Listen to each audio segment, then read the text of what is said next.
waxaan rabnaa in golayaal deegaan oo dadku leeyahay in bisha December kowdeeda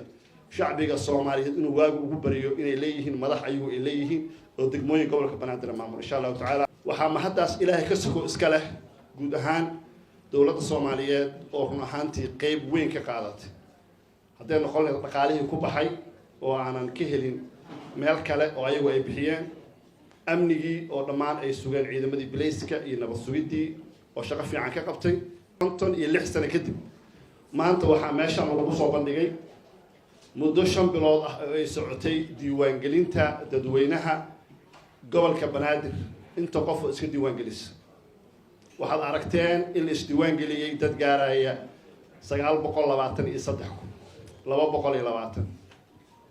waa maalin weyn waa maalin taariikhi waxa ma haddaas Ilaahay ka sugo iska leh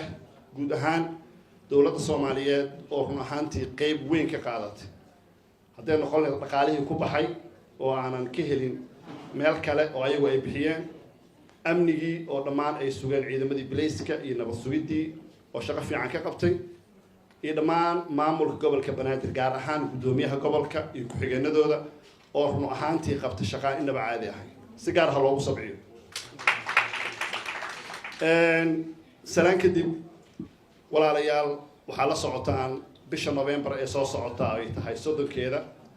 magaalada Muqdisho waxaa loo dareeri doonaa doorasho qof iyo cod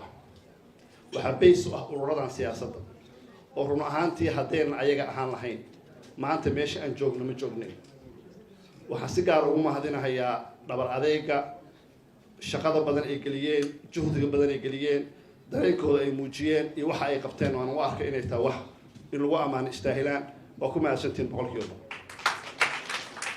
waxaan rabaa inaan reportkii meeshaan lagu soo jeediyey aan rabaa inaan wax yar kor istaago saa la socotaan waxaa aragteen in dad ay jiraan laba mar isdiiwaan geliyey oo reportka ku aragteen percentage dadka isdiiwaan geliyey haddaan wax yar idin tuso saa la socotaan systemka isaga ahi waa dadkii la qabtay ayagoo laba mar isdiiwaan geliyey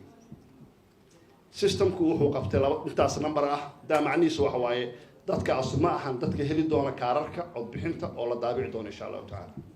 marka that was clarification aan rabay inaad ogaataan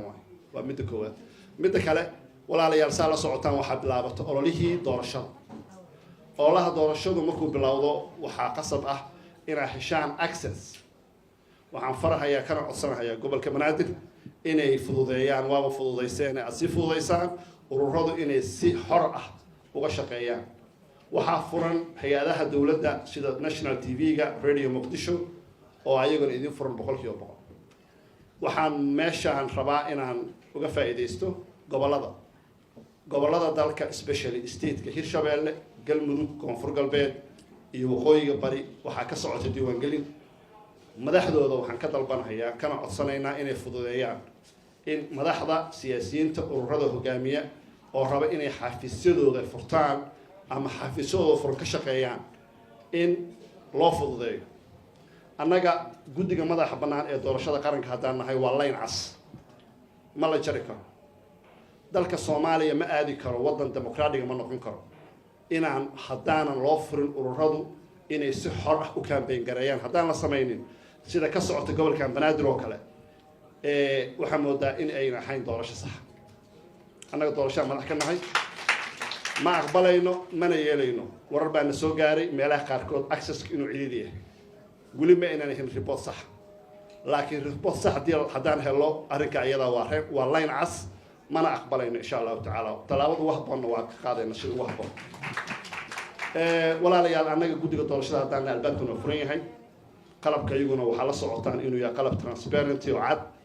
oo hadda xataa laftigeeda olida ku socda weyn oo company weyn ah oo ururada qaar ka mid ah ay dalbadeen in lagu sameeyo oo ururka reportkaas noo soo bixi doono mar dhow insha Allah taala annagu diyaar waxaan u nahay any concern la qabo inaanu qofkii qaba aanu address gareynay siyaasiyiinta dalkana aan gaarsino doorasho qof iyo cod ah mar kale waxaan u mahadinayaa dhammaan ummadda Soomaaliyeed meel kastoo joogaan waa u hambalyeynayaan dhammaan ummadda Soomaaliyeed guushaan aan gaarnay maanta oo maalin taariikhi ah waxaan rabnaa in bisha November la soo baxo gobolka Banaadir doorashadeeda in loo soo dareero dadku inay dareenkooda muujiyaan shucuurtooda muujiyaan waxaan rabnaa in golayaal deegaan oo dadku leeyahay in bisha December kowdeeda shacbiga Soomaaliyeed inuu waagu ugu bariyo inay leeyihiin madax ayagu ay leeyihiin oo degmooyin gobolka Banaadir maamul insha Allah ta'ala. Assalaamu alaykum wa rahmatullahi wa barakatuh.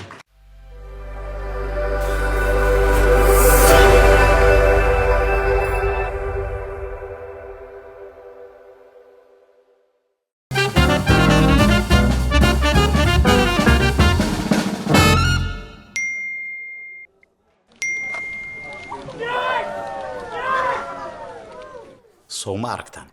وتكدك وأمانه وفضيت وهالمرتابة وكليه ku bixi mushaaraadka shaqaalaha si fudud oo hufan adigoo adeegsanaya tiknoolajiyada casriga ah dahabay altaabasho oo kaliya